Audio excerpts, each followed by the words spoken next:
Hey guys, it's Tom Box. Thanks for tuning into MST.TV, and I want to take a moment to thank you guys, the viewers, for watching MST.TV. Without you guys, I don't know where I would be right now, so huge thank you to you guys. It doesn't have to be a milestone to thank my viewers out there, and if you guys enjoy videos like rulings like these ones, well, make sure to hit that thumbs up button and hit the subscribe ding notification bell to stay up to date with MST.TV. We got a lot of updates coming up. Anyways, let's jump into misplays. Now, OTS weekend happened, well, this past weekend, so I was judged for one of them, and I got to catch a lot of these ones, and people have signed the paper, and it was too late. So there's a lot of game-breaking misplays that are occurring that basically lead to illegal plays, and none of you guys should be scooping or losing to some of these, so just make sure you pay extra attention, and I'm going to deliver it to all of you right now. Okay, let's start off with the brain teaser. Double Lost World. When both players are playing dinosaurs and they both have Lost World on the field, what happens when you try to destroy a normal monster? Now let's go into the card text of Lost World. It states that all monsters on the field lose 500 attack and defense except for dinosaur type monster. Once per turn, if a dinosaur type monster is normal or special summoned except during the damage step, you can special summon one Jirac Egg token dinosaur Earth level 100 to your opponent's side of the field in defense position. While your opponent controls a token, they cannot target monsters on the field with a card effect except tokens. And the important part here, once per turn, if a normal monster on the field would be destroyed by battle or card effect, you can destroy that many dinosaur type monsters in your hand or in your deck instead. Now, in regards to that last line, once per turn, if a normal monster would be destroyed by battle or card effect, perform some level of destruction-based substitution. That particular effect is not a trigger. Emphasize that it is not a trigger effect, it is a continuous like, and therefore it does not start a chain. So of course the misplay would be that players assume that it was a trigger effect and they started, oh, chain link 1, chain link 2. Chain link 1, we have the turn player using their Lost World, and chain link 2, the opposing player used theirs, and so in resolution, quote unquote resolution, the opposing player decides to go ahead and destroy a dinosaur out of their deck, perhaps a baby Ceratosaurus, and since the damage substitution has already been applied, the turn player's one kind of fizzles out. And that is completely wrong. It's all baloney right there, because that's complete procedural error at that point, because it's not even supposed to trigger. When you have two continuous like effects happening, what should happen is that the turn player gets to apply their continuous like effect first. And then if they choose not to, then the opposing player gets to apply theirs. So in this situation, what should happen is that the turn player, when the destruction is about to occur, they can go ahead and destroy a dinosaur out of their deck or from their hand. And then, since they have already applied the destruction substitution for the normal monster, the opposing player will not be able to use their Lost World. So that is how it works. It's a huge significant difference, because if you apply it wrong, the opposing player is the one that gets to summon out their dinosaur, and if you apply it right, it is you who gets to do the destruction substitution and perhaps summon a dinosaur out of your deck. So huge difference right there, and it's like night and day. It's like giving your opponent a free special summon from their deck and perhaps getting a free search entirely. So yeah, it is completely game breaking, and it will affect whether or not you win or lose, or perhaps even throw an entire match, because this was resolved improperly. So make sure you guys know that if you're applying these kinds of destruction substitution, they are not activated effects. And the turn player, in this case, when there's double Lost World, the turn player gets to choose whether or not they want to use their destruction substitution first, and apply that effect first before the opponent. Continuing on the note of destruction substitution, we're going to look at Salamangreat versus Abyss Dweller, in particular Balelynx. I've caught some people say, oh, you're under Dweller, so you can't use your Balelynx. Well, that's not true, because according to Abyss Dweller's card text, it states that once per turn during either player's turn, you can detach one XYZ material from this card. Any card effects that activate in your opponent's graveyard cannot be activated this turn. Well, looking at Salamangreat Balelynx is a destruction-based substitution, and therefore it is continuous like. It does not activate, and even if it is in the graveyard, it is not activating its effect. It's just using its effect and applying its substitution. There isn't really too much to go on about that, because Balelynx doesn't activate to protect your cards. Now, I've seen people get cheesed by this all the time, where the Salamangreat player is about to use their Balelynx to protect their cards from, say, Raigeki, something along those lines, and the opposing player goes, oh dude, you're under Abyss Dweller, you can't use your Balelynx to protect. And then the Salamangreat player agrees with it. It's like, oh yeah, you right, my bad, and then puts his stuff into the graveyard. Now, no, if you know about this and you attempt it, well, that is lying to your opponent and misrepresenting the game state to some level or degree. And yeah, that is that's a very severe offense and can result in a disqualification. And since I've already told you about this, if you attempt it now, yeah, you're probably gonna get disqualified for trying this. I'm sorry, I guess, knowing this is one of those statements I do not read this sentence. Apparently you read it, so it's a bit too late. Yeah, so keep in mind that Balelynx, even if you're under Abyss Dweller, you can still use the effect to protect your cards. There. So it's a difference between life and death if you can keep all your cards or not. So yeah, there's that. Next we go into Dragon Link, or 3-axis Dragon Link misplays.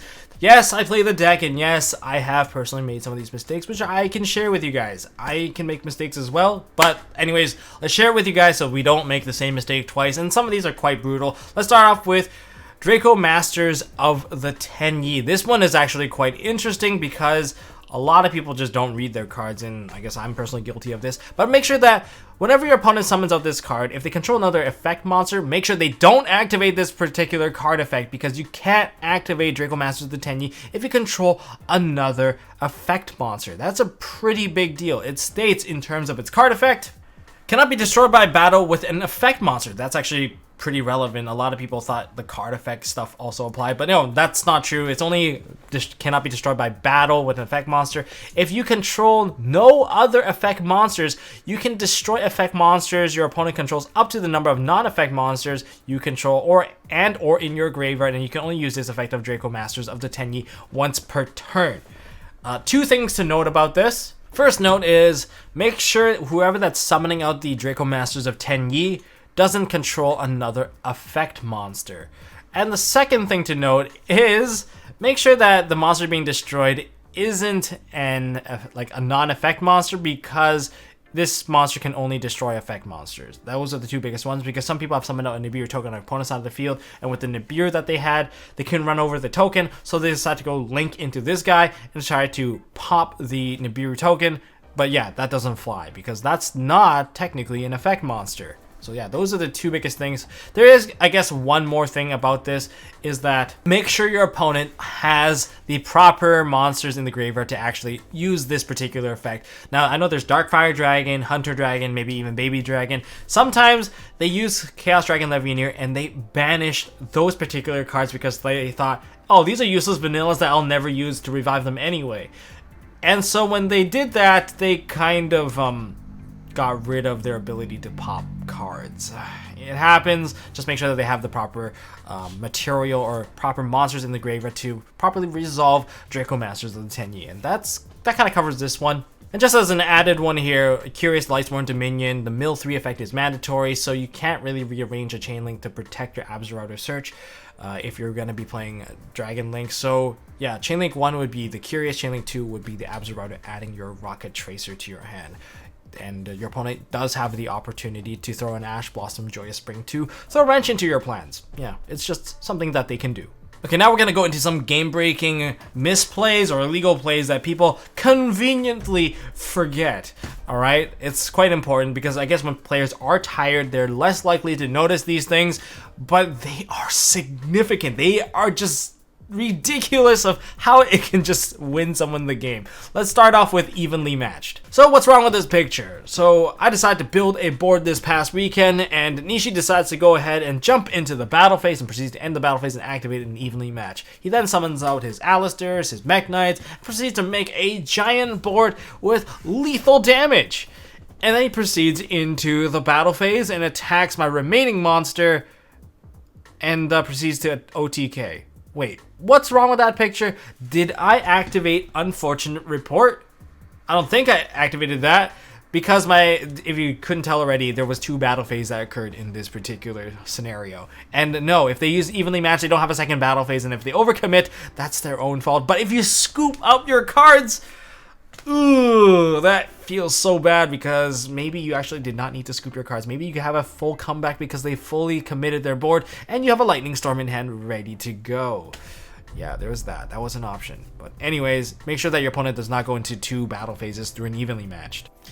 Shaddoll players, please read your Winda, and keep in mind that if Winda is on the field, you only have one special summon, because I've seen Shaddoll players kind of put their opponent through a lock. They go El Shaddoll Fusion, they put a Winda onto the field into like an arrow or something along those lines, and then on their own turn, they activate a Shaddoll Fusion using a Wendy as material, summon out the construct, and then using the Wendy in the graveyard, they proceed to summon another monster from the deck. Here's the problem. You just summoned out Construct. You can't use that Wendy. A lot of people forget about it. In fact, I've seen people extend past 3, 4, 5 summons along the way just to make an OTK while keeping the Winda on board to prevent Nibiru from being dropped on them. It is pretty silly, and it actually is quite game breaking. So please just read your Winda, and if you're playing against your opponent and you see them special summon, just point at their Winda when they attempt to do something like that. Yeah, I can't Nibiru you, but you're still locked under Winda, and you got to get rid of your Winda if you really want to continue playing.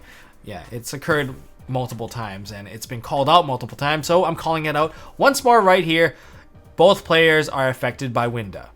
And for Lunalight players, you guys don't get to go unscathed, but I'm looking at more of Psyframe Lord Lambda. A lot of you guys make Psyframe Lord Lambda because you can search your Gamma through the use of the Time Thief.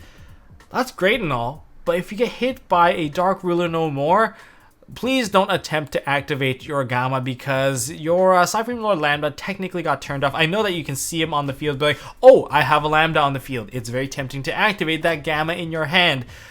Yeah, it's just that people forget that once Lambda gets negated, you cannot activate your Gamma because you control monsters on the field, and the monster allowing you to activate your Psyframe gear cards in your hand, well, that card's negated, so that effect's gone. Therefore, you control monsters, you cannot activate the Psyframe gear Gamma. That's how it works. I've seen people get that extra negation on your opponent so that they fail to break the board completely, and then you get a full counter because you have Lunalight Tiger, and Tiger decides to go ahead and soul charge out 3 monsters within the combo and proceed to make a Boral Sword and OTK their opponent. Yeah, that should not fly. So make sure you keep in mind that if you get Dark Ruler no more, or your Lambda gets impermanenced, you can no longer use that Gamma in your hand. And finally, Lunalight Tiger. This one's more of a time-based ruling, because if you're getting close into time of the round and you want to deal a little bit of damage, don't use Lunalight Tiger as that option. Don't rush into things. You're going to have to deal a little bit more damage. If your opponent sets a card, you're going to need, well, 3 monsters, because the monster revive from Lunalight Tiger does not have the capacity to attack, as Lunalight Tiger's monster being summoned from the graveyard as his Pendulum Scale effect. First of all, it cannot declare an attack. Second of all, its effect's negated. Third of all, that monster destroys itself during the end phase. I've seen people leave that monster on the field as extra body. Yeah, that doesn't work. It destroys itself, so keep that in mind. And we've seen people destroy one defense position monster with like a large monster, and then use the monster summon from Lunalight Tiger to attack for that life difference. Again, that's game breaking. That's basically the difference between a match win and a match loss or match draw. So yeah, that's just something that occurred over the past weekend from all these OTSs that have occurred. Anyways, that's all I got for this video, guys. If you guys enjoyed this video, hit that thumbs up button if you guys want to see more stuff from MST.TV. I'm working on a new dueling layout, a live duel layout. Now, you guys have been requesting for that Spiral versus Infernoid video for some time now. Perhaps I'll use that as an experiment in the near future. I'm really trying to upgrade the viewing experience for 2020, and appreciate you guys for sticking around and watching MST.TV for so long. So thank you guys, and I'll see you guys in the next one.